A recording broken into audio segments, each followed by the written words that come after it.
भीष्म पितामह को पिछले जन्म की इस गलती की वजह से भोगना पड़ा था।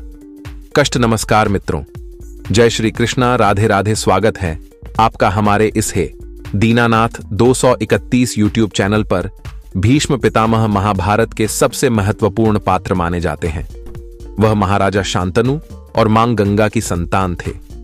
भीष्म ने अपने जीवन में बहुत से अधर्म होते हुए देखे। अंत में उनकी मृत्यु भी बहुत ही कष्टदायक थी।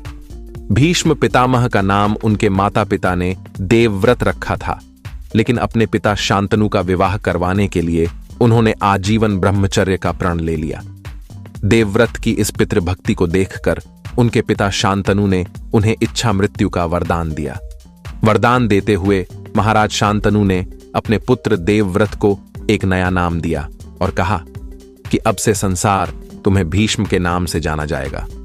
पिता की इच्छा पूरी करने के लिए उन्होंने ब्रह्मचर्य का पालन करते हुए अपना पूरा जीवन बिताया। भीष्म पितामह पूर्व जन्म में एक वसु थे।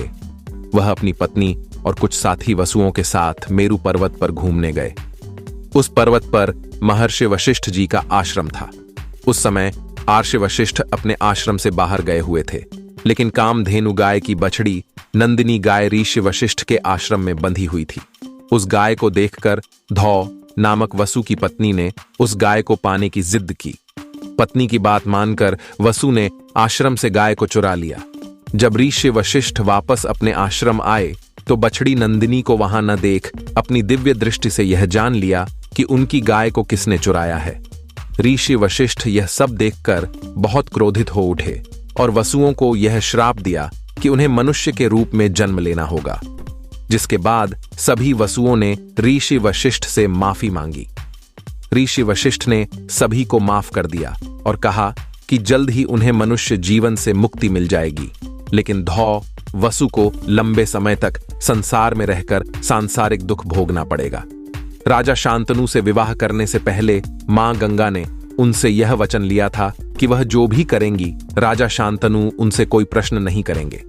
ऋषि वशिष्ठ के श्राप के अनुसार उस सभी वसुओं ने मां गंगा की कोख से जन्म लिया, जिन्हें जन्म लेते ही गंगा ने नदी में बहा दिया। लेकिन जब भीष्म पितामह का जन्म हुआ तो राजा शांतनु ने अपना वचन तोड़ मां गंगा से यह प्रश्न किया कि आखिर तुम मेरी सभी संतानों को नदी में क्यों बहा देती हो। राजा शांतनु के इस वचन को सुनकर गंगा मां ने भीष्म को राजा शांतनु को सौंप दिया, जिसके बाद भीष्म पितामह को ऋषि वशिष्ठ के श्राप के अनुसार मनुष्य जीवन के कष्टों को भोगना पड़ा। तो मित्रों, वीडियो आपको अच्छी लगी हो तो मित्रों कृपया चैनल को सब्सक्राइब जरूर करें और मित्रों कमेंट बॉक्स में सच्ची श्रद्धा से जरूर लिखें। जय श्री कृष्णा, राधे राधे। वीडियो को अंत तक देखने के लिए धन्यवाद।